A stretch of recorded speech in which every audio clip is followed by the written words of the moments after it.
Mikey, What's up, man? you ready to pile up some bones in today's episode? Okay. Hold on a second. The first thing that came to mind was this show called Crashbox on HBO. Don't ask me why it came on HBO. It was a learning show for kids early in the morning, every single morning. But it was actually good. It didn't teach you ABCs. It taught you actual puzzles. I love that the qualifier for it was, but it's actually good. But it's actually good, yeah. And this puzzle thing that you had to solve was this guy, not really a guy, this skeleton. He was a pirate, because he's dead probably. And he would throw his pile of bones onto the poop deck and literally make you have to say, okay, if I moved one bone, it could make blah blah blah. It was usually a math problem. And it's what bone do we have to move? And I'm just I hate you because I don't know. And then I would always be it's this one. And he's no, you idiot, it's this one. And I'm okay, well, listen, I'm not even in front of you in real life. You're just a cartoon, and I'm a real human being, so piss off. Well, how supercharged we are ready for this. Welcome back, guys, to Hometown Commander. It's your boy, Millzy. With me, as always, is... It's Mikey. Let's get the plugs out of the way, because we got a cool episode for you today. Rogue Energy, rogueenergy.com. Go on over. Get that energy, all that good caffeine, some of the good vitamins. I realized in our last episode we just recorded, I never said, you could use code HOMETOWN. Yeah, none of that nasty sugar. Code HOMETOWN, 10% off. Yeah, man. Go try it. It's good stuff. Good Remember, stuff. we only plug stuff we actually like. This is true. TM. No. Discord, go in. It's free to join. We'll never pay for you to talk with us. Never pay for you? We'll never force you to pay us to talk to us. I was I don't want to pay people to come to our Discord. YouTube, we got some box openings going up there. By the time this gets posted, we'll have posted some pretty cool box opening lately. You can find us at youtube.com/that's a toilet. I mean, Hometown Commander. Okay.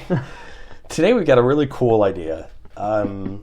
We realize that there's a lot of really cool commanders from Baldur's Gate. Yeah. And we don't really have the time to do a head-to-head on every commander we like. Darn. But I had the idea, what if we did something different? You and I have done head-to-head for a long time, and we've enjoyed head-to-head. It's a series that we both like, coming up with our brews for the same commander or the same strategy. We've been doing this for 7 months now. Chatting about it, and we will continue to do it, hopefully, for 7 more. Yeah. But today, I thought, why don't we try something fun, Mikey? We're going to brew a deck together. You really mean it? You want to... We prepared for this. You should have proposed, honestly. That would have been so funny. We talked about this. Anyway. You want to form an alliance with me? Yes. No. No.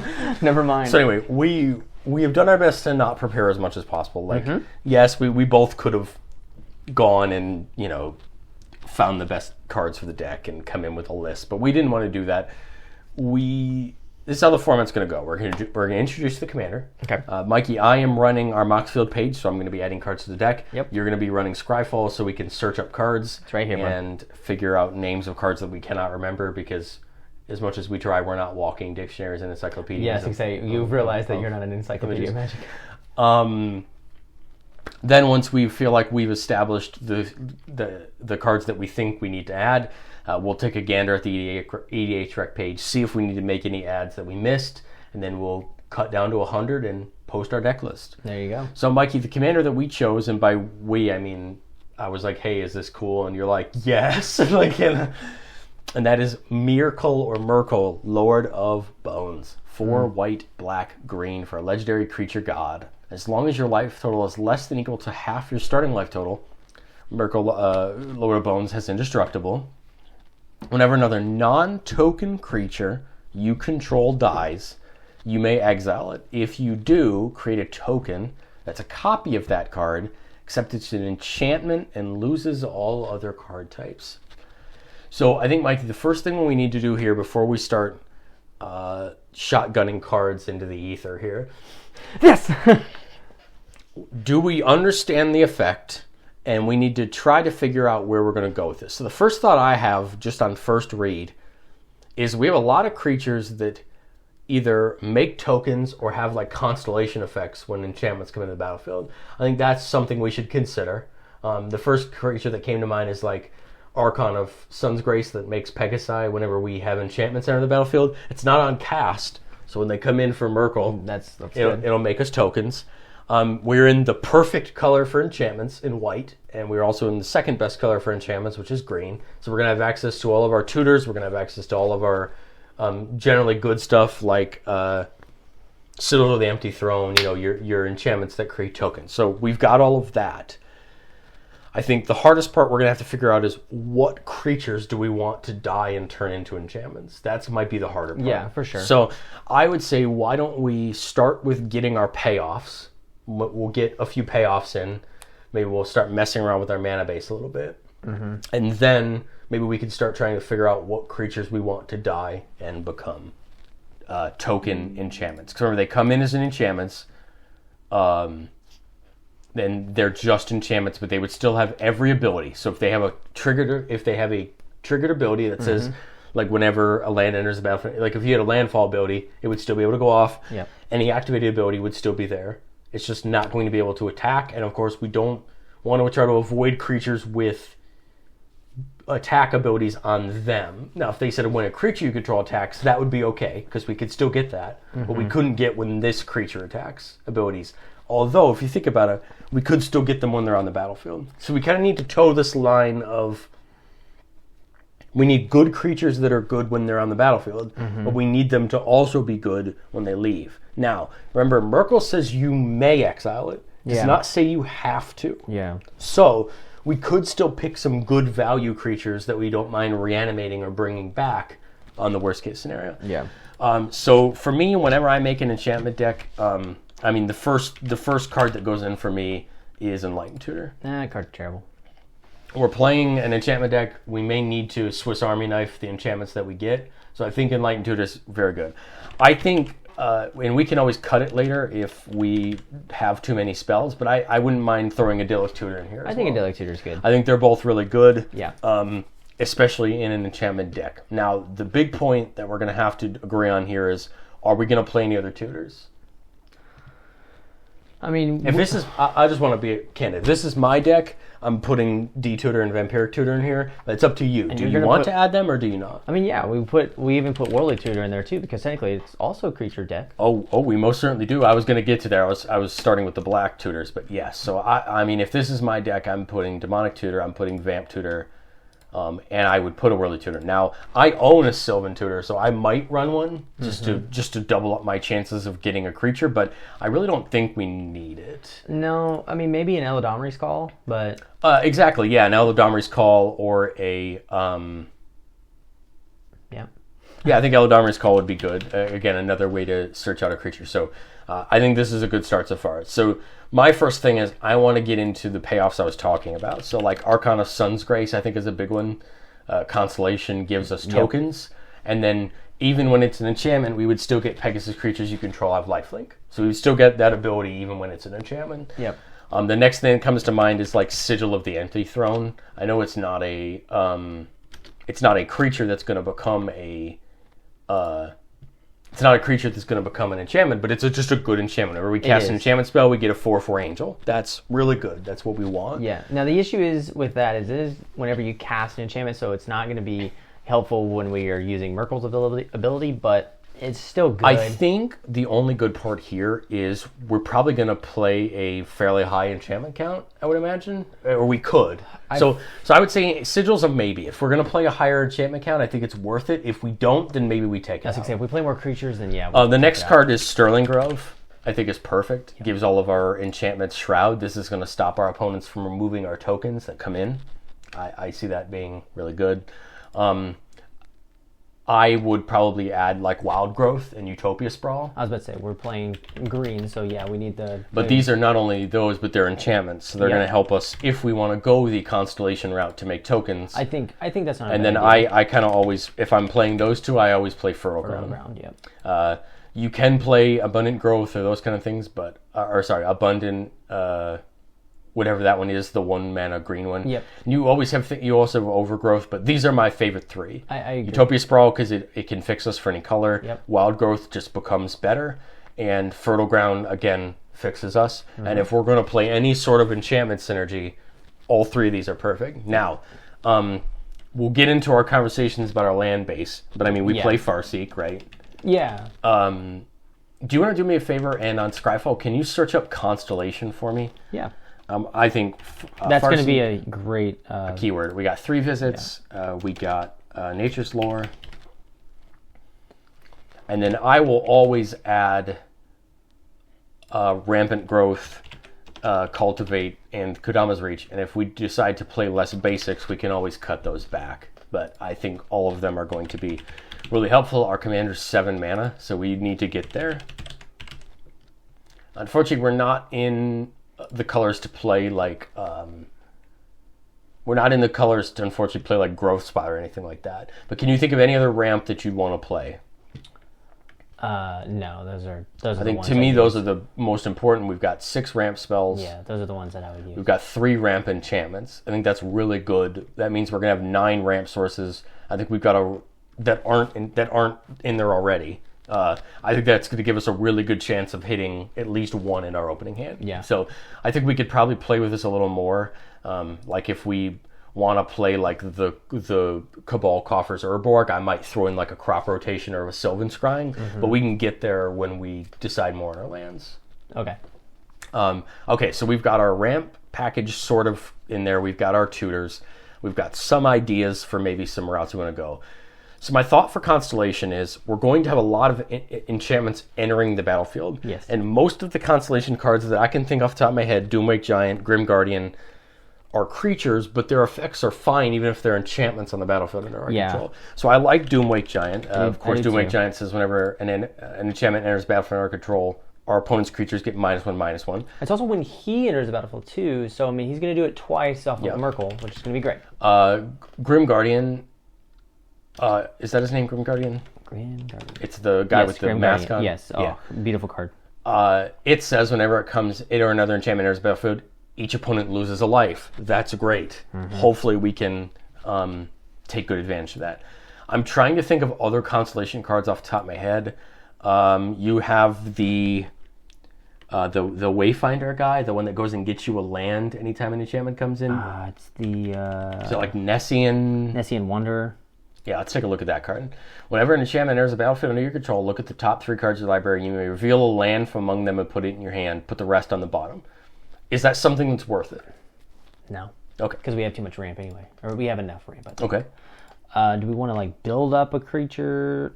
Like as far as other constellations, like Cetessan Champion's a really popular creature with thinking. Constellation. I mean, it gives you a card, which is great in of itself. Even if it's we can play the girl if you want to. We could play Sithis if we want to go more of the enchantments route. The issue is it says cast. True. True. That's a good point. Let me think. You have. We could play.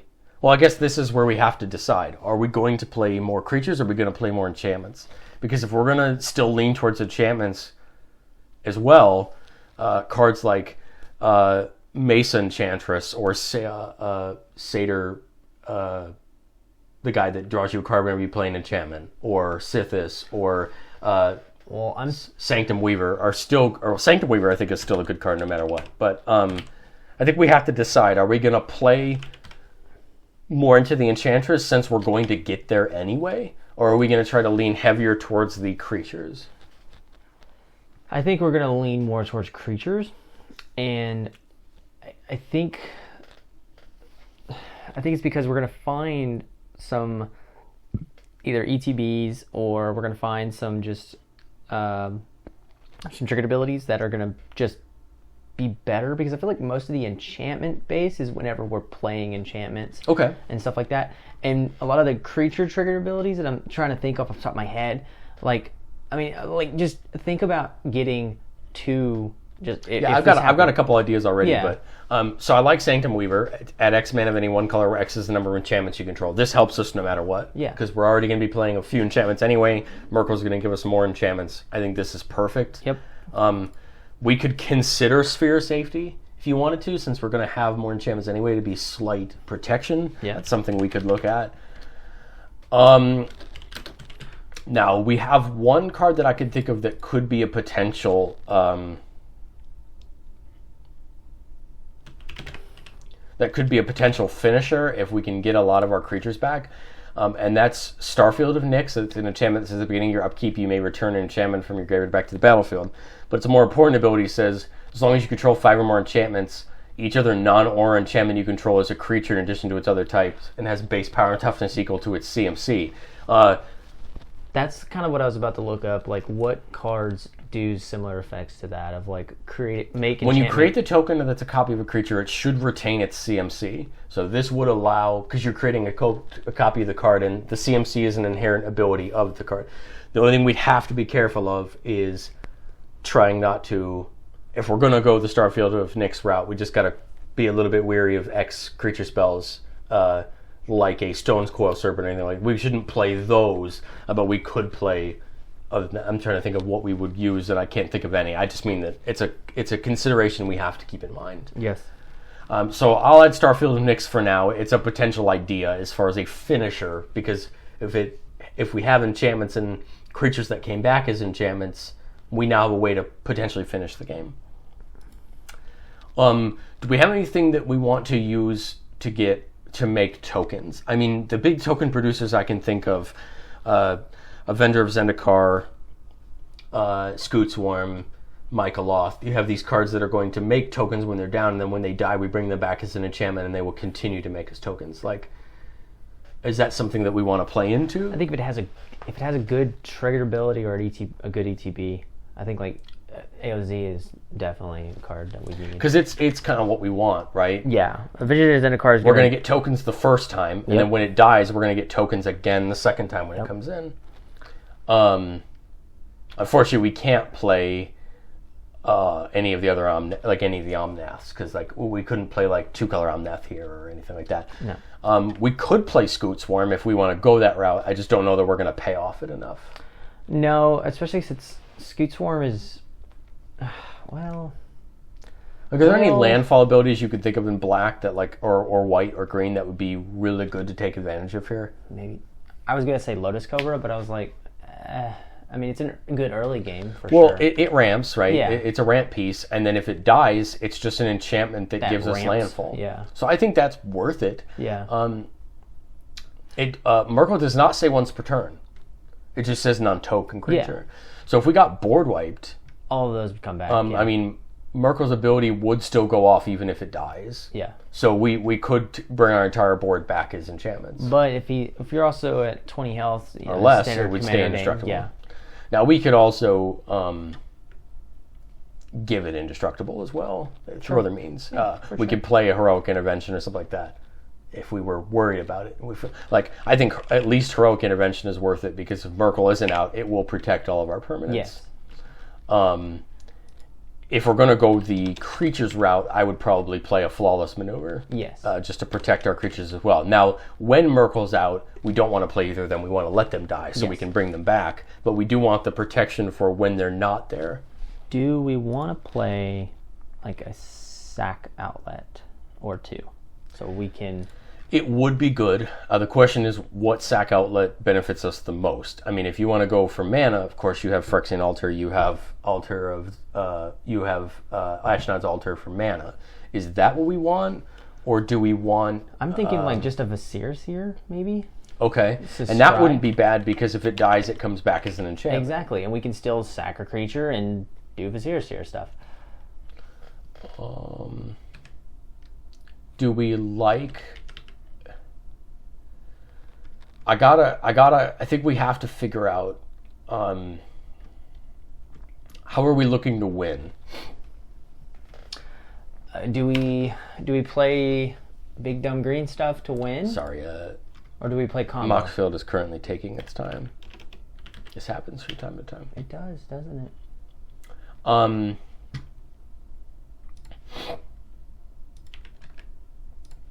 Okay.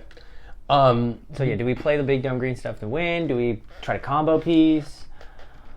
See, I don't hate the enchantment routes, because there's plenty of ways to make tokens from enchantments. Yes. And we could flood the board that way. Yeah, we could flood. It would also fit into our Avenger of Zendikar, or like a Mycoloth, or a that style as well. Like Mycoloth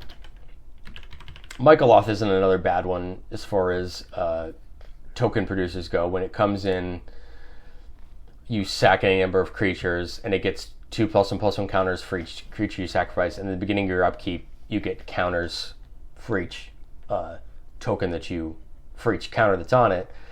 Now remember, we could play Heliod and give this counters even when it's an enchantment, and we could still get the tokens on both ends. Okay, yeah, let's do it. So I think that's not a bad idea, because then you could, even if it dies, you could come back, and with a Heliod we could continue to give it tokens and keep getting, like, this is a token generator every turn. Yes. Like, I wouldn't mind like a Tendershoot Dryad if we're going to go tokens. We're going to have a lot of permanents anyway. Why not get a Saproling token every turn? On Michaeloth, what does it say exactly? Devour? So Devour, as it comes in, we can sack any number of creatures, which we could sack our own creatures with Myrkul out to it. And then it would get counters, and at the beginning of only our turn is when we make Saprolings. And then if it dies and when it comes back, it's still going to get that ability again. Yeah, it would. It most certainly would. So that's pretty great. So I think that's good, because it's unfortunately only produces on our turn. But if we're going to play a few sack outlets, now we have a couple Saprolings every turn. I was going to say, if we can get more counters on it, then yeah, it's going to be good.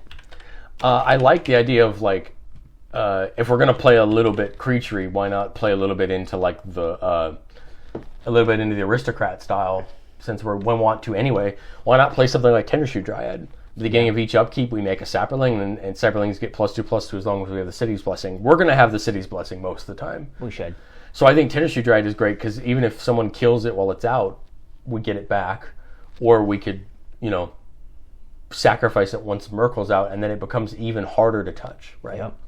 So I like this if we're going to play into... If we want to play into more of the tokens, I think it's not a bad route to go. I think it's fine. These are great token producers that are going to be good when they're alive the first time, and then when they die, they're going to come back and be alive again. Avenger of Zendikar, Michaeloth, Tendershoot Dryad are all still going to do their thing when they come back as enchantments. None of them have to attack in order to get their abilities, which is why I think it's important. So it seems like we're going into a bit of a token route. We're going to probably flood the board a little bit with something. Do we want to play the Phyrexian Altar? Or the Ashnod's Altar? I know they're not enchantments. That's what I was kind of like iffy about. Let's hold off on them and see if we have space for them. Okay. Are there any enchantments that produce mana when you sacrifice creatures? Oh, that's a question and a half. I know we have things like Vampiric Rites that allow you to pay mana and sacrifice a creature to draw a card. Or gain a life and draw a card. And that's a 1 mana black enchantment. Just 1 in a black, sack a creature, you gain a life and draw a card. That's pretty good. It's a payoff. I'm not saying we have to keep it in there. It's just a payoff. If we're going to play the enchantments anyway, like if we're going to go the aristocrats route, I love an enchantment like Bitter Blossom, just to give us a token on everyone's turn, or on our turn. I guess it is only on our turn. Is it as worth it? Maybe not. I think it's worth it. You get the token. But again, if we're going to play, we don't have to sell ourselves on the aristocrats, but if we're headed towards it, I mean, Bitter Blossom is a really good card for that style of strategy.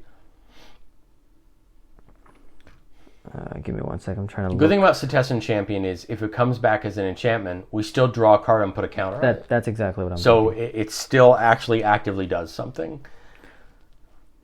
We're playing High Heliod because it's just going to pay off... it's going to pay off our enchantments. And I'm sure we can find a way to gain some life.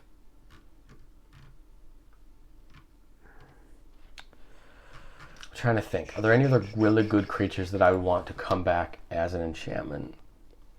Good, solid abilities that I would want to come back as an enchantment. Do we want to play Dictate of Erebos? Yeah, like that or a Grave Pact. They would be good. Sorry, I'm just looking at all the sacrifice or... Yeah, like that and maybe even Grave Pact as well. Like, if we're going to bother to sacrifice our own stuff, why not force our opponents to deal with it? Yep. Right?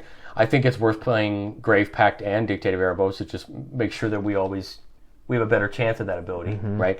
Then we're not relying on just the E-Tutor to get it when we need it. Feed the Packs is too expensive. That would be fun to play, though.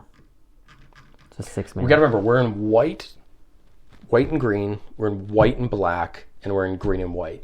Do we play Mirari's Wake to double some mana? Yeah. And that gives all our creatures +1/+1? Mm-hmm. I'm trying to think. Black, white enchantments. Is this a place for life insurance? That card from Commander Legends, where whenever a non-creature token you control dies, you lose a life and create a treasure token. Is this a shell for this? I feel like that'd be fun. Now it's non-token, so of course if we're spamming our tokens, I mean that's okay. We're still gonna have enough. We're going aristocrats. We probably need Bastion of Remembrance. Nah, I don't know what you're talking about. Do we like Luminarch Ascension as a cheap way to make tokens? I was thinking of that. I was also thinking of Catilda. Yeah, do we? Well, here's the thing. I love the idea of Hollowed Haunting and Catilda, but we got to spin a little bit towards enchantments. Because Hollowed Haunting, I'm pretty sure is on cast, but let's double check. I couldn't remember. Whenever you cast an enchantment spell, but it does say as long as you control 7 or more enchantments, creatures you control have Flying and Vigilance. That's still good. And then Catilda cares about Spirit and enchantments, so it would still be good. I mean, yeah, it disturbs on the backside as a way to give a creature we control a buff, which is going to be good. Yes, for sure. The issue is, you may, so you don't have to do the disturb, or if you don't have to make it into an... Okay. Well, you don't, but if it ever dies, yeah. you could find a creature, like if we turned Heliod into a creature, to give it flying, lifelink, and a +X, where X is the number of enchantments I can control, is just going to be good. Yep. Net good. Okay, is this an Athreos shell at all? Do we like either of the Athreoses at all? I wish, because I was like, oh, Athreos Scout of Passage would be great here, except for you have to exile it if you want it to come back. You don't get the opportunity to put it back into your hand. Now, you still get that whole politics side of the things, where you're just like, do you want to pay life, or do you want me to put this, back in my hand, and then now I get even more effect out of it? Maybe, actually, now that I think about it. All right, does Freaka do us any good? As long as it's not a creature, exile target creature card from a graveyard, its owner puts a 1/1 blackened snake. No, we're going to get rid of ours. Yeah. That was our black-white. Karametra. That was our black-green. Creature enters battlefield, you gain land, plain or forest. Whenever you cast a creature spell, you may search your library for a card. I think we're probably decent on the ramp already. Yeah. I don't mind Karametra as a body, though. Is this a Nylea list? See, I thought about that. If we keep going tokens, probably. I think this is a Garruk's Uprising list. Yeah. Because we have enough creatures that are big anyway, and if not, it's just going to flat give us trample. Yep. Which isn't a bad thing to have. I'm trying to think of black and white enchantments that are just going to be really good. We've got the Tithe, if we want to play it. Yeah. No Rhystic Study, unfortunately. We do have Phyrexian Arena, but I doubt we're going to have issues with drawing cards. There's one card I don't want to say. It's from Innistrad. It's a black enchantment. Came out last year. Oh, the Hook? Yeah. We gotta play the Hook. Yeah. The good part about playing the Hook is if we wipe the board, we can bring our own creatures back as enchantments. Yeah. And then we get the bottom payoff, which is so good. Okay, so I think we're going to be at a critical mass point about here where we can either jump into the lands, or do we want to keep spinning our wheels before we look at HTH, right? Like, do we want to move on to the lands and finish those out before we look, or do we want to try to think of any more ideas here? Do we want any more sack outlets? Like, is this a Yawgmoth shell? Like, do we play Yawgmoth? Do we play... That's not a bad idea. Do we play... Because Yawgmoth, when it comes back, would still be usable as an enchantment, right? Because it has an activated ability. Yeah. It has 2 activated abilities. So when it comes back as an enchantment, it's still usable. Yep. I'm trying to think of aristocrat sack outlets that still have abilities when they come back as enchantments. Mm-hmm. Is this a white dragon from Commander Legends 2 shell? Just the white dragon or legendary white dragon? The ancient whatever dragon, the one that when it deals damage we create tokens. Yeah, the ancient brass dragon. Is this a shell for that? Gold dragon. Maybe not. That seems a little expensive. What's the black one do? I can't remember. It reanimates creatures. I don't think it's going to be as good because we're kind of taking all of our creatures back. And the green one gives you... Oh, the only good part is it does reanimate other people's creatures, but I think this is a spell, a deck where we play reanimate anyway. Yeah. I mean, you never know what you can take from your opponents. I also don't mind animate dead in here. This is another way to potentially get a creature back. Like, let's say, I don't know, we don't want a creature to come back as an enchantment. We really want it back as a creature. To give Myrkul automatic indestructible, do we just play Necropotence? Or do we just not acknowledge Necropotence as a card? Well, does Necro actually pay off? You draw cards or do something? I don't remember what it does. I know you pay life, you... Because it helps us draw, but whenever you discard a card, exile a card from your graveyard, pay 1 life, exile top card, put that card... I don't know that we can pay it off. Yeah. Personally. Like, I just don't see the payoff for it. Yeah, I agree. And we can already pay 1 life with Yawgmoth. All right, we'll add the Assassin's Trophy. Oh yeah, we need interaction. We can add we'll add the swords and the path because they're just too good not to play. Yeah. Especially when we need some cheap removal, since we might be wanting to deploy most of our mana into creatures. We got the swords, we got the path, we got Assassin's Trophy. I don't hate Beast Within. I know there's what's the black-white removal? I don't hate... Oh, you have... we have the best one being Anguished and Making. I think that's worth playing. Yeah. We could play D-Spark if we want to, although it's only 4 or greater. We could play Dire Tactics that hits creatures, and you have a payback. You have a negative if you don't play humans. We could play Vanishing Verse. Remember, Vanishing Verse only gets rid of monocolored permanents. Well, do we want to? We could play Fracture. We could play. Do we want to play any board wipes since we're on the talk of interaction? Yeah, so I think my pick of board wipes here would be Vanquish the Hordes. If we're going to go wide. Do we want to play any? I mean, do we want to play my favorite board wipe? Do we want to play Damn? Damn. I really don't hate Winds of Abandon in this deck. No, it's fine. I think it's worth to throw in there for now. We can always cut it later if we need the spot. Do we play any other board wipes? Do we play Damnation? I think 3 board wipes is enough. I was going to say, I think 3 is okay. We're not looking to just continue to do that. All right, now we have 1, 2, 3, 4 pieces of targeted removal. I feel like we need 1 or 2 more. Do we want like something that's not creature based? Do we want like a Crossing Grip? Or do we want like nature? Do we want like a Gaze of Granite? Or like something that's going to hit every permanent instead of just creatures? That's what I was saying. Like, the only bad part about Gaze of Granite is it's going to hit our own things. So Gaze of Granite might be a... Do we want a Toxic Deluge? Since we have the possibility of gaining life? No, because we don't really need life for Myrkul is the issue. Okay, so I think Gaze of Granite might be a little rough because we're going to end up destroying our own in the process. Mm-hmm.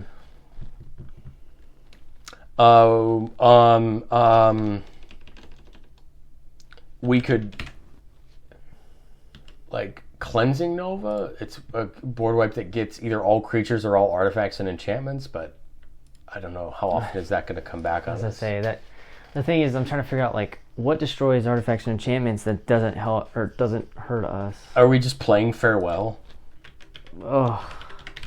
As a way to just hit the things we need to hit. It can either hit creatures, artifacts, like it can hit artifacts separately. Yeah. Like we could take out all the artifacts on the battlefield without taking out our own enchantments. Yeah. And take out all graveyards. And then Farewell. So I think Farewell's it. Yeah. I like that. I think that's solid. Damn's good as a creature removal. Vanquish Hordes is good. Winds of Abandon would get rid of the tricky creatures we don't want going to the graveyard. And it's also single target, worst case scenario. Yep. Okay. Putrefy isn't a bad idea, but I think Beast Within hits the same thing Putrefy hits, and it requires less colored mana. It actually hits more than Putrefy hits. Yeah, but Putrefy is 3 as well. It's creature or artifact. Beast Within's any non-land permanent. Yeah. Same thing with Generous Gift. Like, Generous Gift would hit any non-land permanent. Yeah. Just trying to think. Black removal. All I can think of is murder. Yeah. I mean, you could play... I don't actually play a ton of single target black removal because, to be honest, most of the black-white removal is better. Yeah. Like, if we're going to kill a creature, we could play... I would just rather play a Mortify over a Murder. Then at least you have the option to hit an artifact. Yep. I mean, we do have the option of playing an Utter End, although I think it's a little expensive. I agree. What do we think about like a card like Doom Foretold? This is a card that just came up out of the back of my head. It says at the beginning of each player's upkeep, that player sacrifices a non-land, non-token permanent. If that player can't, they discard a card, lose 2 life, and draw a card, and we gain 2 life, draw a card, and make a night token. This would kind of hurt our opponents. That's on us as well, so we can sacrifice a creature if that's our sack outlet, and then get it back as an enchantment. That's not bad. I don't know if this is the perfect shell for it, but I think it's an option. Yeah, we can definitely keep... I said keep it. It could be a cut option. I think if we're going to play the Dictator Erebos in the Grave Pact as well, we're obviously playing a little bit into hurting our opponents as well. Yeah. And I think Doom Foretold does that. I'm just trying to think. Are there any other small pieces? I mean, other than lands, I think we have a decent shell so far. I worry that... I still think Sigil's good enough because we still have enough enchantments to make it worth it, and half of our creatures are enchantments. Mm-hmm. So I think that's still fine. I think Sphere of Safety is still really good. I think Hallowed Haunting is still probably good enough because we're going to hit 7 enchantments most of the time anyway. How many creatures do we have that are enchantment creatures? Let's see. 1, 2, 3, 4... At the moment, 4. 4 out of the 18 or 13. Sorry.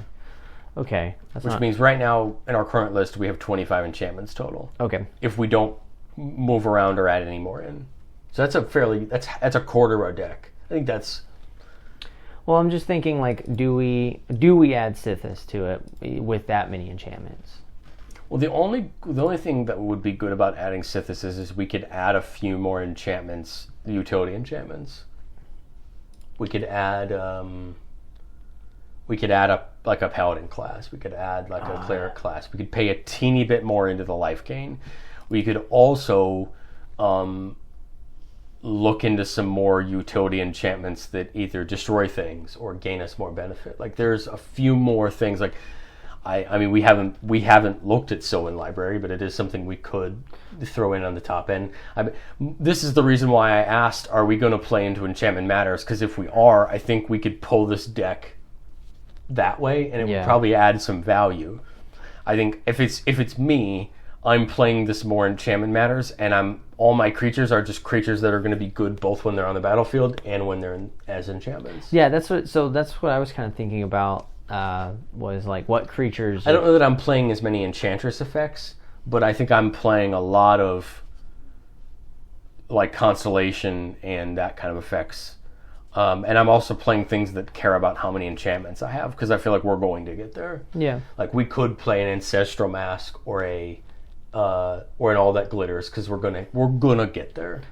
Yeah. I'm not saying we have to. I'm saying there are options if we go the enchantment route. I think the Ancestral Mask is definitely something. If we go the enchantment route, I think Rancor becomes something that could be really good. But it's only for one creature.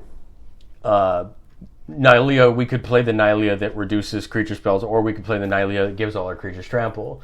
We could. I think both actually go. And if we go the enchantment route, is either of the Athreos worth it? I mean, these are questions that I think if we go the enchantment route, we might consider. Is your dude, your commander you were looking at for the black-white enchantments? Deck. No. The guy that you get the counters for when you enchantments. Ah, crap. Is it Daxos, the Returned? Yeah. Yeah. It says whenever you cast an enchantment spell, you get an experience counter. And then it says 1 white black, put a token, enchantment creature token onto the battlefield. It has this creature's power toughness equal to the number of experience counters you have. I mean, it's a mini commander. I'm not saying it's a slam dunk. I'm just saying it's an option. I always try to put like one or two mini commanders that do what we want to do good. Like Heliod's a mini commander in this deck. We might want to pay off the life gain a little more, and we can figure that out. Bastion Remembrance like helps a ton. Stuff like this is going to help us a ton. But like this is a mini commander for us. If Myrkul becomes too expensive and we're not quite sure what to do, I think it'd be good to have one or two mini commanders that, like, Sithis is a mini commander, right? It still pushes our deck along even if we don't have Myrkul out. Right. That's the only reason I like it being in there, is that if we're playing more enchantments, it kind of aids us in pushing along. Mm-hmm. I don't want to go full life gain. No. But I think the incidental life gain from Sithis could be really good. I think Sithis is worth the ad right now. If we see it going somewhere else, then obviously. No, I think she's fine now. Okay, so do we want to work on lands before we look at EDH Rec? Yeah, let's do it. We're pushing that mark. So, are we going to play any artifacts? Do we play the Signet? Do we play Sol Ring? Do we play any of those? Or do we try to rely on our ramp that aren't artifacts? Because my only reason I ask is, if we don't play artifacts, we can play Stony Silence and try to stop our opponents from playing their artifacts. Yeah, I was about to say, let's try to like avoid it so we can... We could also play your Authority of the Consuls and your Blind Obedience and try to punish our opponent's artifacts. Yeah, comes in tapped already, yeah. They don't have to stay in, but we'll add them in for now as just options to play a little bit of... Again, these aren't stacks pieces in my opinion. This is try to slow your opponent down pieces. They don't lock you out of the game. I really love the Dictate Erebos and the Great, that style. If we're going to play the Aristocrats anyway, I mean, I think it just benefits us. We don't want to play Ashes of the Abhorrent or Rest in Peace because we need cards to go to the graveyard. Yes. So we can't play those. Otherwise, those would be great in here. Okay, so lands. I mean, we're obviously playing Command Tower. Nah. Right? I mean, I think that's a slam dunk. We obviously throw the Triumph. Yep. I don't know the name of the tapped-in 3-color land in Abzan, but I don't play them personally, but it wouldn't be bad. Siege Outpost, I think is the name of it.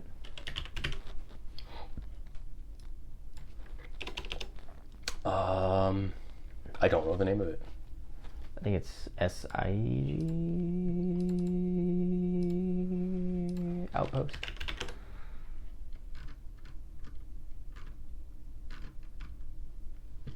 All I can think of is Outpost. That's all I know. Okay, well, we'll probably catch it when we go to EDH Rec for sure. Okay, are we playing... We're playing Hall of Heliod's Generosity, probably, because we want to get enchantments back, if needed. Oh, it's Nomad Outpost I was thinking of from Mardu. Yeah, that's Mardu. Are we playing fetches? I would. Yeah. All right, so we've got Verdant Catacombs. This is going to test my land knowledge to see if I can make all of these off the top of my head. We have Marsh Flats. And then we have Windswept Heath. Okay, So I take it we're going to finish this off by playing true OG duels. No, I'm just kidding, though. We're going to play Temple Garden. We're going to play Overgrown Tomb. Excuse me, is that a shock land? And then we're going to play... I can see it. Godless Ring. Okay, so how do we want to do this? Do we want to... We currently have ramp that care about basic lands, so I want to put enough in for them to be worth it. I traditionally like putting in filter lands, Innistrad lands, and if we're playing the shock lands and basics, I like playing the check lands. So I think the Innistrad lands are probably worth it, right? Because the 2 or more lands, they come in untapped. Yes. So that is Shattered Sanctum. I'm mainly just trying to see if I can do it from the top of my head. That is Death. Not Death Bloom Thallid. Deathcap Blade, that's what it is. Deathcap Blade. And that's black white, that's black green. The green white one is overgrown farmland. Okay, so I'd probably play the check lands. So that's Sun Petal Grove. Since we're going to be playing basics and we're going to be playing these dual lands, I think we'll end up getting there. Sun Petal Grove, that's Isolated Chapel. And then the black-green one is Woodland Cemetery. Okay. Any other land cycles that we're missing? That are really important. The commander lands are okay. Oh, yeah. So we have Undergrowth Stadium. We have that's black-green. Green-white would be a Bountiful Promenade. And I cannot remember for the life of me the black-white one. I can see it. Oh, no. Which one? Vault of Champions, that's what it is. I knew it would come to me. Okay. So those are our Battle Bond lands. Mm-hmm. The only so we have 4 fetchable targets at the moment, the Triome and the 3 Shocks, and we have 3 fetch targets. We do have extra fetch targets for plane or for forest, right? We have 2 ramp spells that specifically get forests, and we have 1 that can get anything. Do we want to run the snow duels? I know they come in tapped, but they're searchable. Yeah, I was gonna say, or do we want to run like Canopy Vista? It's a green-white land that's searchable. Which is weird that it's the only one that's like this. Well, we just don't have any of the other access to any of the other ones. I think the snow duels would be fine. I think that we probably can still search them out. Mm-hmm. And I don't think we even mind. And it's like as a last resort kind of search out too. Yes. So we have, I do not remember any of the names of them off the top of my head. Yeah, man. They are called names.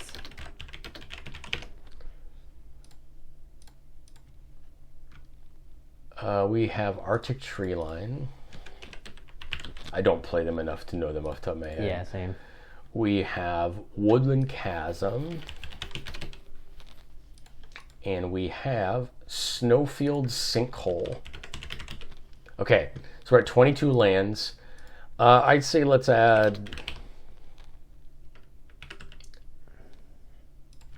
as just a placeholder, let's add like 3 of each basic. Let's just see where our land count is at. 31. Are there any lands we really, really care about? I have the Hall of Heliod's Generosity. That's our utility land to get enchantments back from the graveyard. This could be a Reflecting Pool deck. Well, I was thinking, like, if we keep, how many searchable targets do we have? Or not? 7. How many? Yeah, that's what I was talking about. We have 3 visits, Nature's Lore, and Farseek, which I'll go get which 2 go get forest, 1 would get anything else.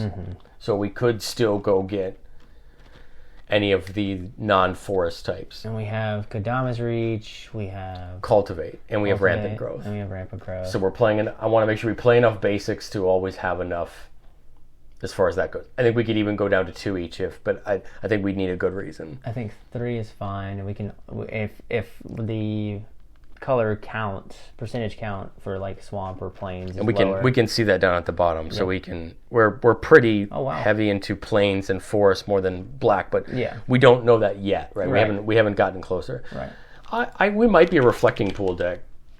Like, it adds a color of any mana you could produce. I think that's probably decent, especially since we're in 3 colors. I like the pathways, but that's just me. I like the Fabled Passage. It goes and gets us a basic land. I think it's probably worth running. Now we're at 33. Am I forgetting any lands? We're not playing any tribal synergies, so we can't play with that. Is that I feel like 33 is okay? I actually think 33 is great because of all the ramp that we have. Exactly. Okay, do we want to look at anything before we go look at EDH, Rick? Is there anything that we think we want to check down before we go see what EDH Rec could spark our brain for. Now, the goal of EDH Rec here is not to blind copy EDH Rec into our deck. It's look at EDH Rec. Is there any other cards we didn't think about that we want to add? So just for the listener, pull back the curtain. So we are at a 50-minute mark. Millzy and I are going to look at each other now and debate. Can we finish this within like 20 minutes or so, you think? I think so. I think we're on a good pace here. I think so. I think EDH will be more tuning than it will be straight adding. So before we move to EDH then, as we continue, do we want like a finisher? I'm thinking like...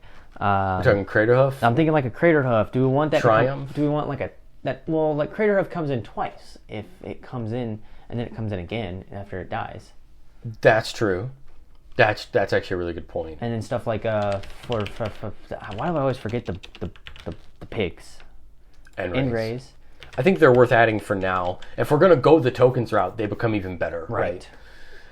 A card I like for tokens, and you've seen me use this in the past, is Crested Sun Mayor. Yes. It's a creature that when you gain life and at the end of any end step, you create a 5/5. Yeah. I think this pairs really well with Authority of the Consuls and some of our enchantments that are going to net us life. So I think it's worth it. Yeah. And those tokens have indestructible, which means they're just going to be... I mean, same with Sithis. I mean, you cast an enchantment. And it's going to gain us life. Yeah. I think that this is going to be something that we can find a way to pay off every turn. So, or worst case scenario, we can sack a creature on our opponent's turn to gain a life through Bastion of Remembrance. I think there's enough payoffs for Crested Sun Mayor.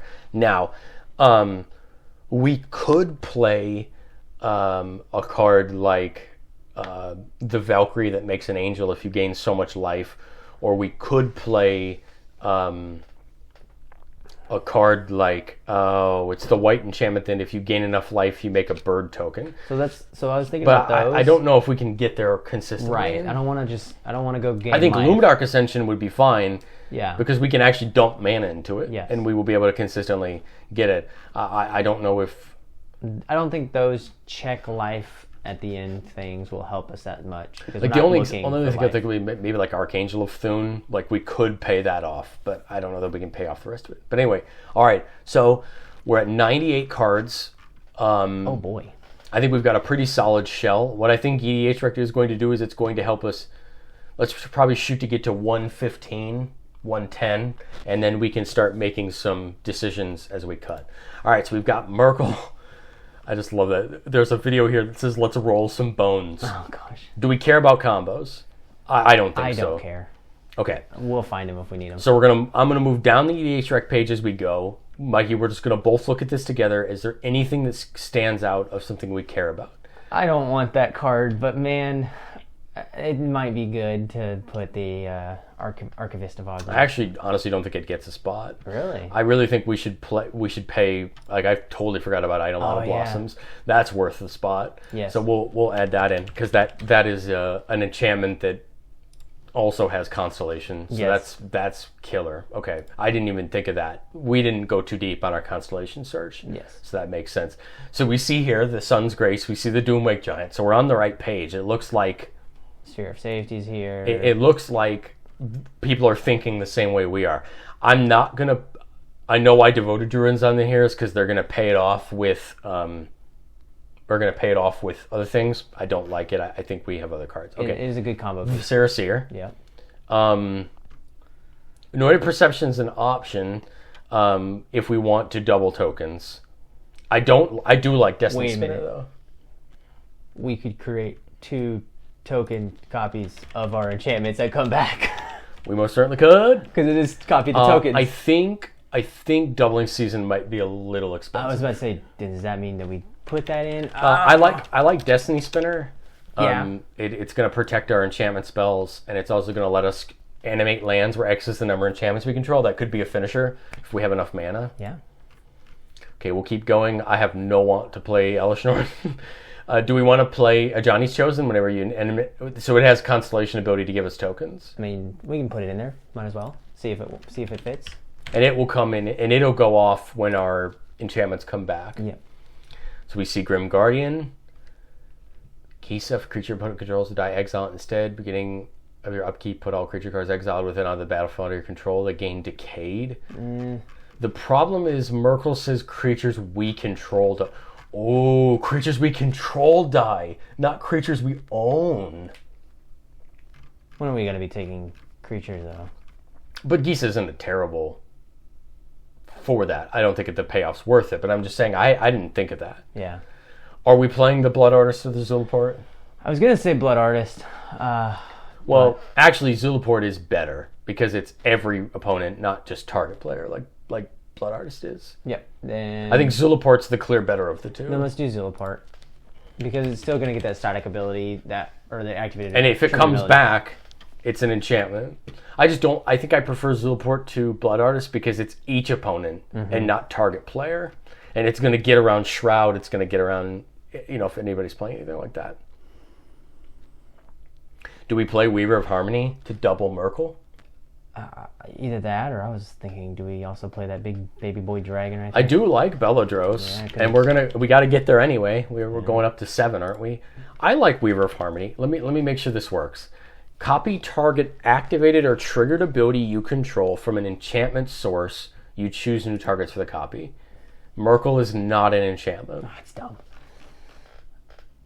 Is there a good enchantment that I'm just like, oh yes, we need to Noya Procession. It would target, Bastion of Remembrance, Dictative Erebos, Life and Hollowed Honing. It would actually double most of our enchantments that generate value. So I think it's worth throwing in there again. And it probably might be first to get cut, but it also could do the creatures as well that come back as enchantments. Yeah, so like if we had a Vendor of Zendikar come back, this says triggered ability. So anything entering the battlefield is a triggered ability. So that would be good. Do we play the Drainus Magistry? The Magistry. It is on there.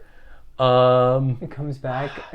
So look, we're on the right page. Oh, actually, I didn't even think of Derided Illusion Grove. Oh, that's actually not a bad idea. Good. I didn't even think about that. That's good because then we don't have to play like a Chromatic Lantern. This is kind of our Chromatic Lantern. Yep. And if it dies, we bring it back. I like the Drainus Magistrate. Like, is that where we're trying to go? No, it's not. I just think it's fun. God, I love the idea of Avacyn. But I do too, but when will Avacyn die? Agent of Erebos. When Agent of Erebos, another enchantment enters the battlefield under your control, exile all cards from target player's graveyard. I don't think it's worth it. Love the idea of Chatterfang, though. Yeah. Are we a Chatterfang shell, though? We're not a Chatterfang shell. If we were like... Are we a shell that can play Chatterfang? Oh, wait, we are because it becomes a token. I gotta remember those enchantments that come back create tokens. Or come back as a token. Yeah, I think we're a Chatterfang deck. Okay. We're going to keep going. God, I love the idea of Seedborn Muse. Nyx Bloom Ancient. Yes, but I'm just saying I love the idea of Seedborn Muse. Untapping all permanents we control on each other player's end step. On untap, and then when it dies, it comes back as an enchantment. Ooh. Okay, so the question on Nyx Bloom Ancient is going to be... We have a Seedborn Muse. I think we have enough big mana stuff anyway.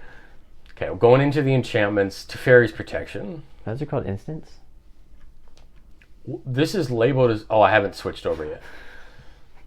Did I miss any obvious things? Do we play Village Rites?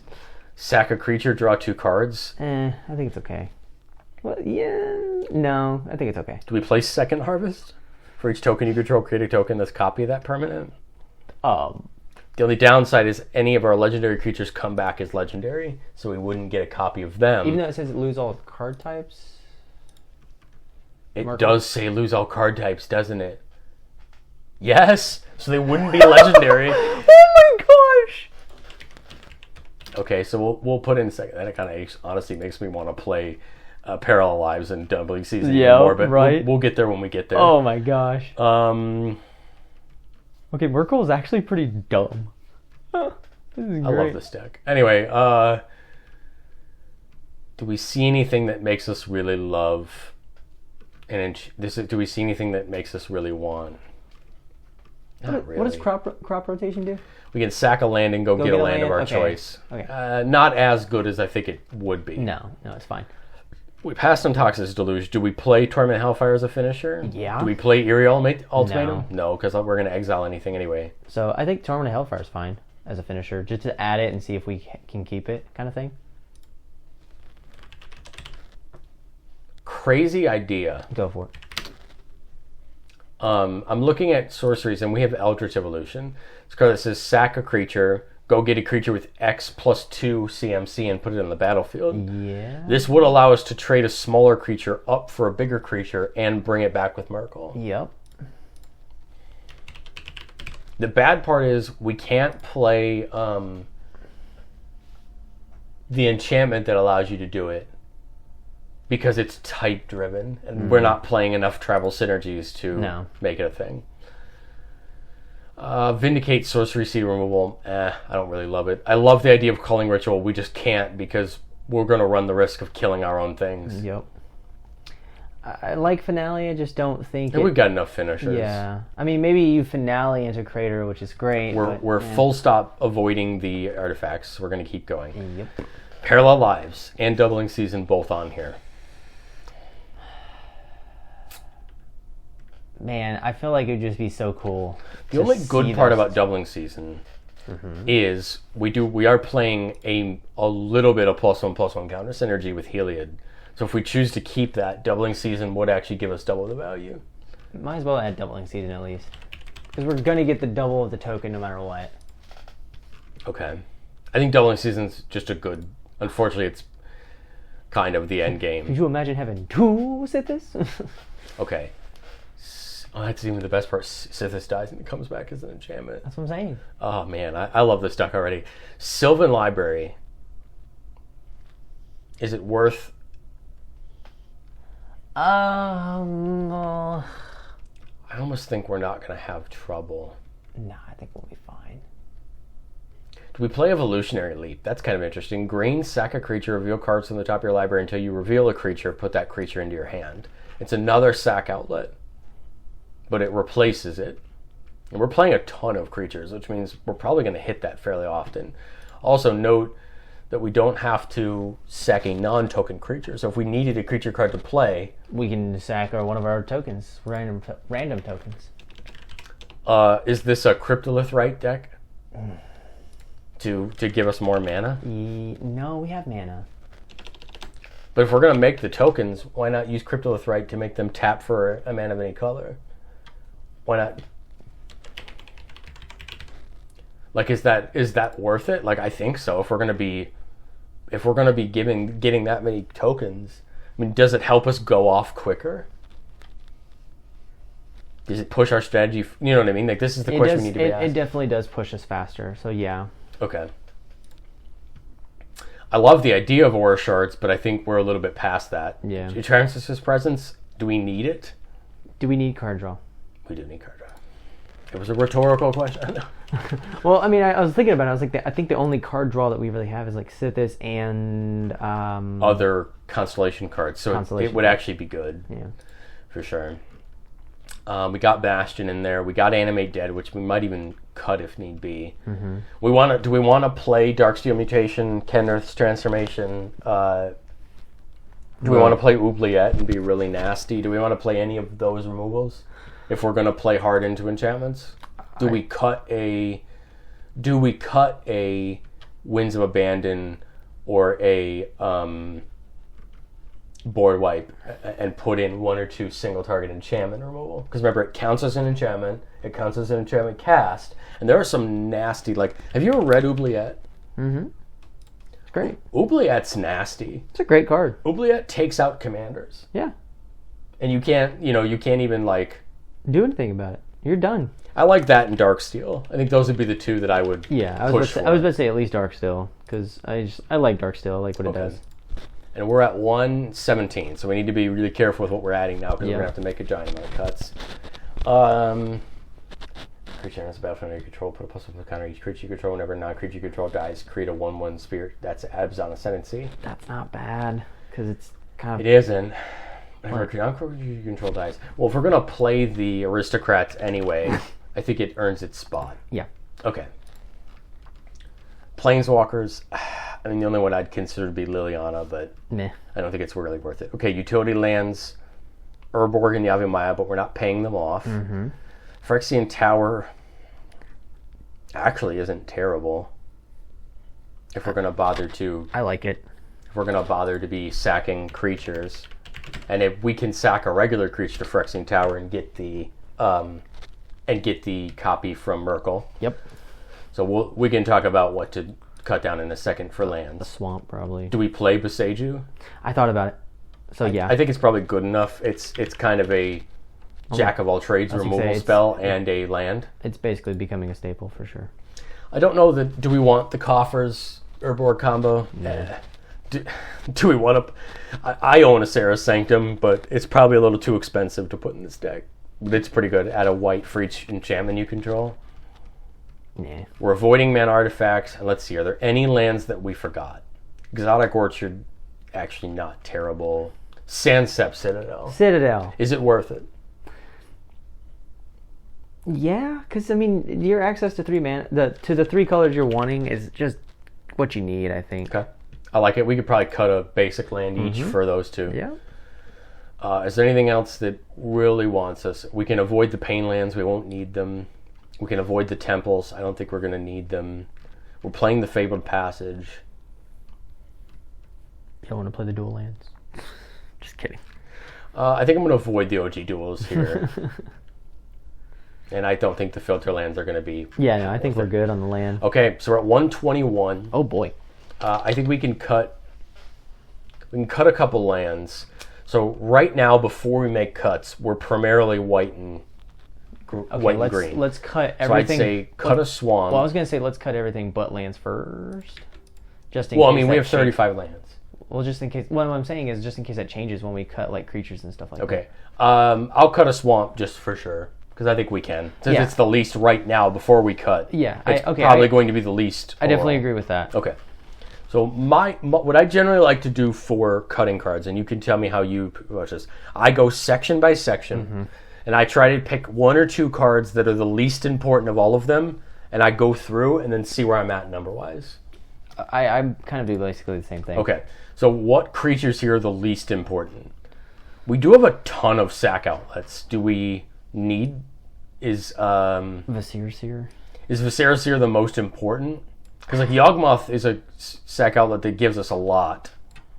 My issue is Viscera Seer is so inexpensive. True. Okay. And we want that. We still want the mana curve and everything. Do we have too many token producers? No. I honestly could. Like, do we cut a Johnny's Chosen? Like, it kind of seems to be. I kind of like Arcana Sun's Grace over this one. Yeah, because you get flyer. Yeah, because you get actual flying tokens. Like, I like Crested Sun Mayor more than I like a card like Michaeloff, only if we can pay off the life gain. If we can't, then I think Michaeloff and Tenoshoe Dryad are just better. Yeah, my thing with the life gain is, do we have enough of it for the mayor? We have a way to get both creatures and enchantments, so I think we could reliably get Sithis. So I think, yes. I mean, let's think about this. We have Authority of the Consuls. We have Bash and Remembrance. We have Zulaport Cutthroat. So those are ways to ping. But now also, are we worried about Myrkul getting the Indestructible? Or do we just think he's okay being a 7/5 boy?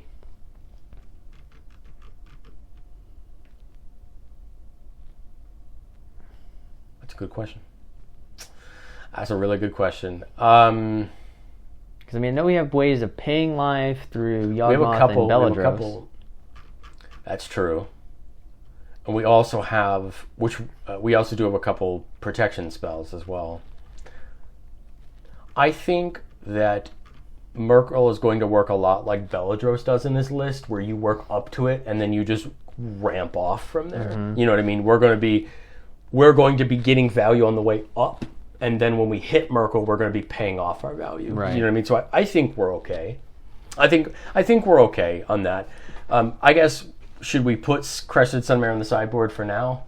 Yeah. Maybe it's not as reliable. I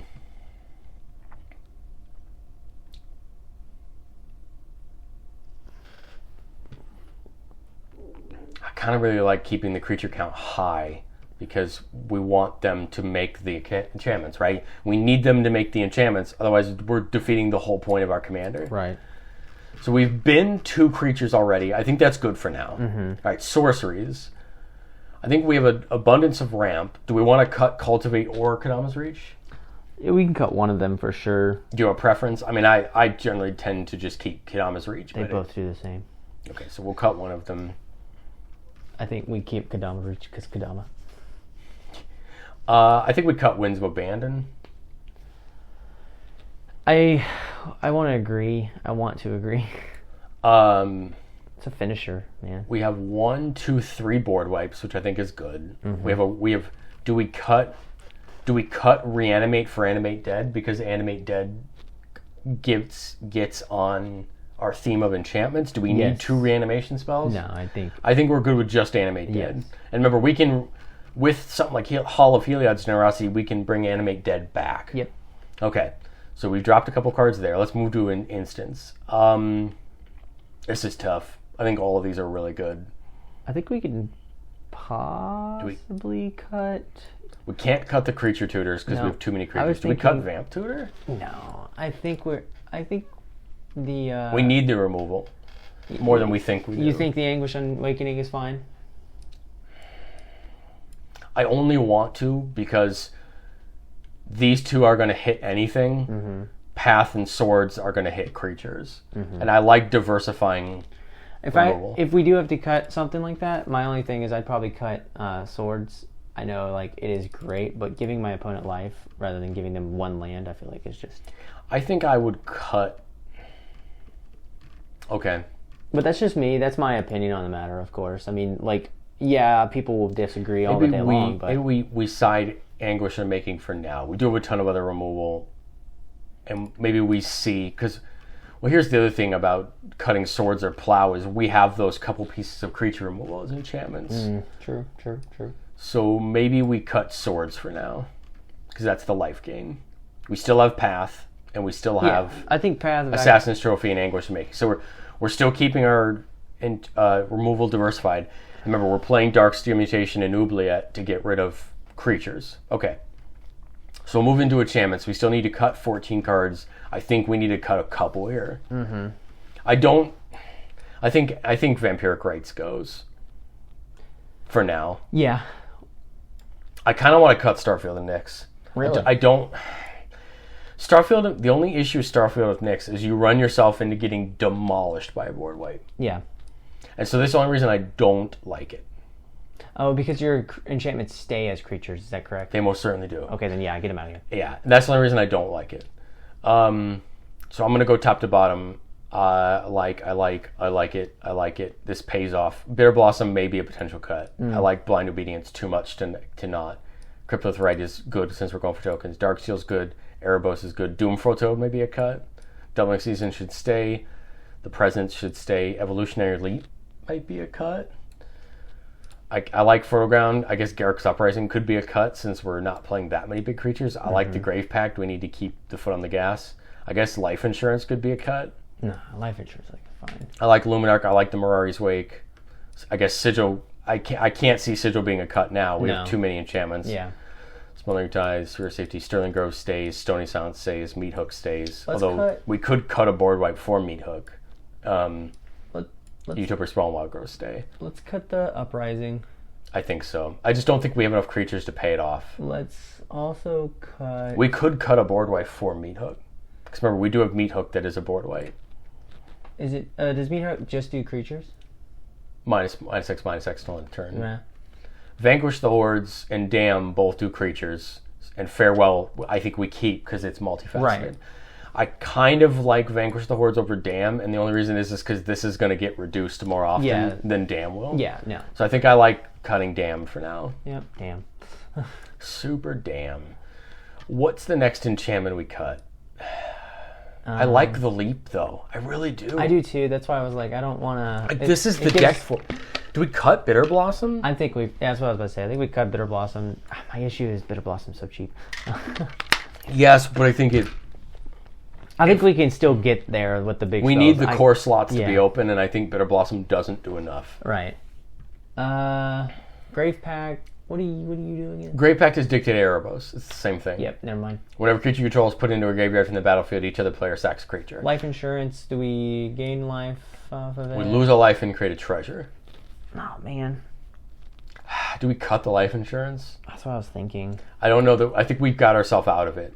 I think we've got too many other important enchantments. We don't have like a giant X spell that makes us like just win. Remember, we added a couple creatures that were enchantments. Yes. Remember, all of our creatures are coming back as enchantments. Yep.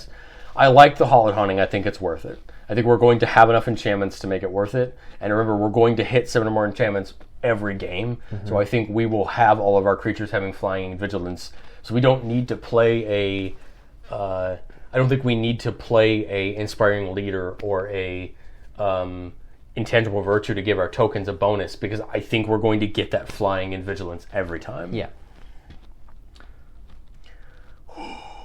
Man. This is tough. Well, we have to cut 2 lands still. So that's something. We don't have to cut 2 lands. I would like to. Yeah, we should. Do we cut the snow duels? No, I think they're fine. I think we can. Do we prefer the actually Beseju, Sandstep, Citadel, and Phyrexian Tower over the snow duels? Yeah, actually, yeah, we can. Because my thought there is it keeps our multi-mana options untapped, and then we get another sack outlet in Phyrexian Tower. That brings us down to 32. 105 on the total. I think 32 lanes is okay. We have a lot of ramp. We do have a lot of ramp. And we do have a lot of card draw. And a ton of ramp, dude. If we need to, we come back and add a land. But okay. The next thing I like to do is go one more time through, try to get down to 100, and then I like to go to the sideboard and try to decide, is there anything that needs to go back in? You know, sometimes you cut something and then you realize it needs to go back in. Okay, so we got to get rid of 5 cards between creatures, sorceries, and instants. I think the enchantments we need to keep. I think all of these are good. This needs to be I think this is a good base. Do we keep Catilda? Because, I mean, we're going to want to disturb her. We're not going to want to... Bring her back, yeah. Okay, I think that's fair. Do we cut the Cobra? Since we have so much ramp already? Yeah, it's fine. Because I think, like, I'm looking at half these creatures and they're all better than Cobra for our strategy. Yeah. I think we'll end up needing to cut one more creature, maybe. Okay. Because the spells are going to be tough, man. The spells are so good. Let's look at... Do we like both Craterhoof and Enraze? They're both finishers, and we plan on going wide. Cetesian draws us a card, so I think it's worth it. Yeah. Eidolon of Blossom draws us cards even when they come in. Same thing with Cetesian. Even when they come in, they draw us cards. So I think we prioritize those over cards that say when we cast. But I think Sithis is too good to cut. What does Craterhoof say again? Whenever it enters the battlefield, creatures you control get +X and trample until the turn, where X is the number of creatures you control. Okay, and then Enrage is just a flat-out +2 with Vigilance Trample. Yeah. Neither of them give haste, though. Okay. Well, I'm trying to think. Okay. I think Craterhoof's better than Enraze. I agree. And we do have a way to find Craterhoof. Do we cut Enraze for now? Here's the only reason I say that, though, is we need a more critical mass of payoffs than we need finishers. Go back to Myrkul. His ability reads whenever you may exile. So we exile it immediately and bring it back in. Okay. So I'm trying to think, out of those two, what ability, at that point in time, what ability ×2 is better? I mean, I think Craterhoof. Yeah. Because we have a better chance of going wide than +2/+2 being relevant. Yep, I agree. Well, it'll be, so that's what I'm thinking, like +X ×2, or +4, more or less. +4/+4.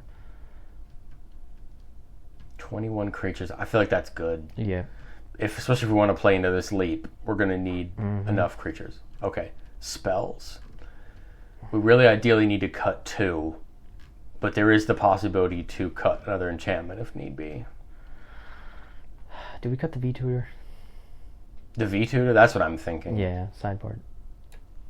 I like Demonic Tutor better. I guess you could also cut the Idyllic Tutor if we wanted to. It is strictly worse than the Enlightened Tutor. Yeah, it is, but I mean, it's just another enchantment go-getter rather than a... Well, we're not solely wanting the enchantments. Do we cut the tutor and do we cut the Idyllic Tutor and bring back in the Vampiric Tutor?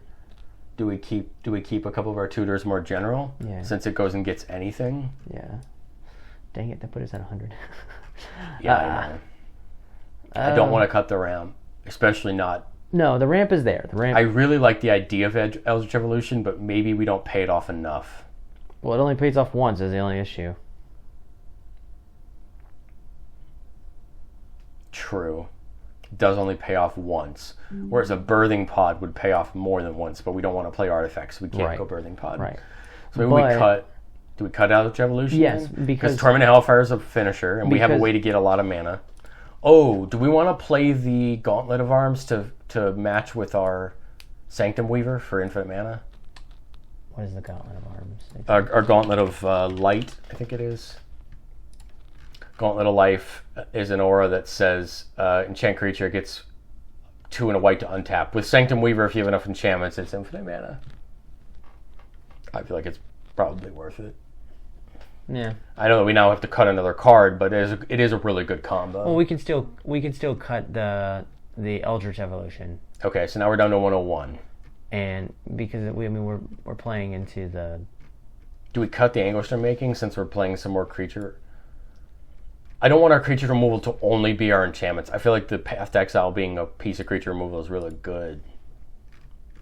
Man, this is tough. This last cut is going to be really tough.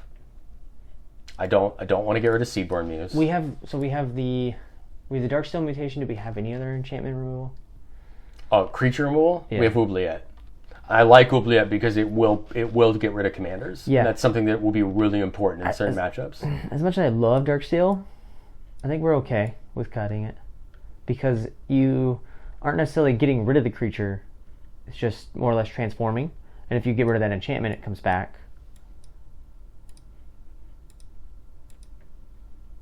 Okay, so we would prefer a Anguish to making more Assassin's Trophy. Yeah. Okay, I think Oubliette's strictly better because it phases out. Yes, I agree. Yeah. And I guess Darksteel Mutation could be sacrificed. Yep. The creature could be sacrificed. Yep. Okay, so we're at 100. So I think now the best thing to do is walk down to the sideboard. Is there anything we truly feel needs to go back to work back in? I don't think so. No, I don't think so. I might pin this down. Like if I would, like let's say for example I was going to go test this deck, I'd cut this sideboard down to about 5, and I would just keep some cards on deck maybe to work in, like Crested Sun Mayor, the Cobra, probably the Plowshares, maybe a Johnny's Chosen if you want more tokens. and then maybe the Eldritch Evolution. That might be my 5-card sideboard to like work back in. So do we want to do that? Yeah, let's do that. I like the Crested Sun Mayor as a potential. Damn. I don't think Enraise will make it back in. I don't think Garrick's Uprising. Catilda. I don't even hate the Catilda. I don't either. I don't even hate the life insurance. If you found out you were sacrificing a lot of non-token creatures, I mean maybe it's worth bringing back in. Mm-hmm. So I think this would be my sideboard of 7. Yeah.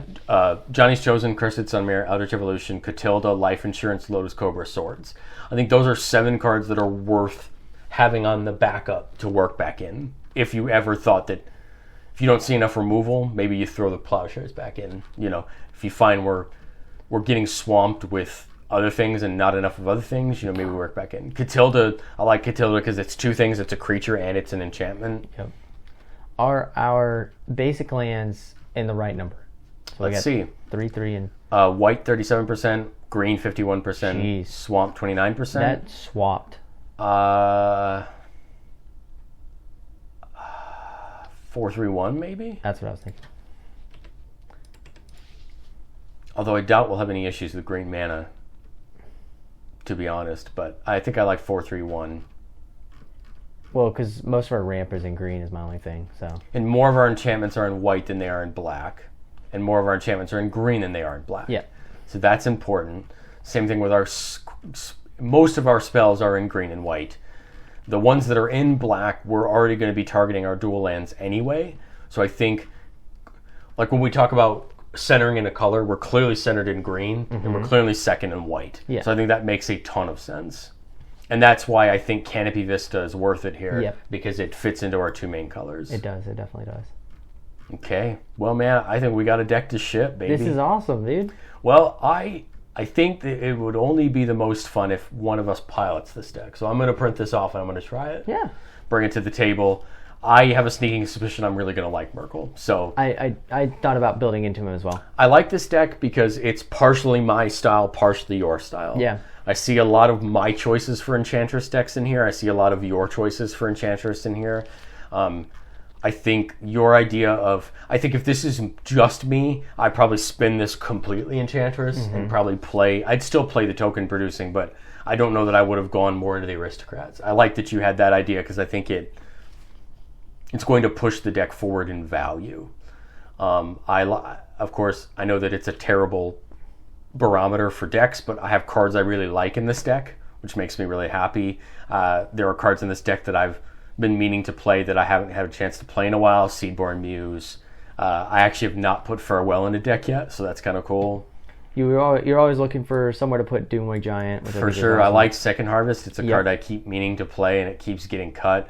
Love seeing Obscene Ascendancy in this list. I love seeing a card that's not a enchantment staple.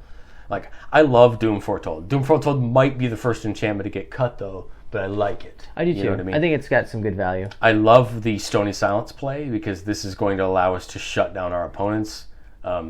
Any little bit of shutting down our opponents is going to help. I am in love with Authority of the Consuls and Blind Obedience. I just really like them in enchantment decks because they're just going to, again, slow your opponents down. I've never found a deck for Evolutionary Leap, and I think this is the deck for it. So I like that. I think that's really good. I mean, the Tithe is Tithe. It's just good. It's just Smothering Tithe. We could eventually become and realize that maybe Tithe isn't needed. Maybe we have so much ramp that Tithe could get cut for another card. Yeah. So that's a possibility. I like Life Insurance, and I think I might... If this is a deck that I go to test and I get a few games in, I might try to cut it back in for something. Maybe it comes back in for Doom Foretold and we see... which I'd rather have. Exchange, yeah. Like, so for example, I'll give a quick tidbit here and then we'll end because we're very radically approaching our time that we cannot keep recording. My advice for testing decks is, and the reason I keep sideboards is, like, perfect example, I'm going to take Doom Foretold and I'm going to think in my head, Life Insurance in this spot. When I draw Doom Foretold, would I rather have Doom Foretold or would I rather have Life Insurance? And then maybe I might pick a random card versus Catilda. And I go, okay, which would I rather have at this current time? The card I currently have in my hand or Catilda, right? That's a good point. And as I play these test games, I'm keeping that track in my head of, well, if I don't see either of them, then okay, no, I can't. But every time I see these cards, which wins the battle? And then after I get through 10 or 12 games, I go, okay, I would much rather have had Life Insurance in the spot, and I sub it back in. Okay, well, maybe I would have rather have had Catilda over this card. Okay, it's going to go back in. And that's the kind of testing that's going to allow you to keep your sideboard prevalent, but also keep your deck prevalent at the same time. You're not just saying one for one cut, now I need to find it in a game. Mm-hmm. You're saying, okay, this is the spot I would put it in. Which would I rather have in this game situation? And then I think what it does is it makes the cuts, the one for one card trades make a lot more sense than just, I need to fit this card in, I'm just going to cut a land. You know what I mean? I think it helps you kind of make a better decision about what to cut. And so that's my advice. If you're, even when new sets come out and you're thinking about working cards in, do that in your head. What would be the card that you would take out, play a couple games? Where do you like it? Does it fit in? Does it not? And that's what I do with a lot of my decks to try to make changes without making changes. But Mikey, I think we got a banger of a list. I love it. We're going to put this up on the Moxfield account so you guys can see it. And like I said, I think I'm going to commit to bring this to our table and see how it does. For and sure. Hopefully it becomes the first deck in my collection that you have influenced. That'd be awesome. Well, guys, thank you so much for listening. We will catch you next time. See you.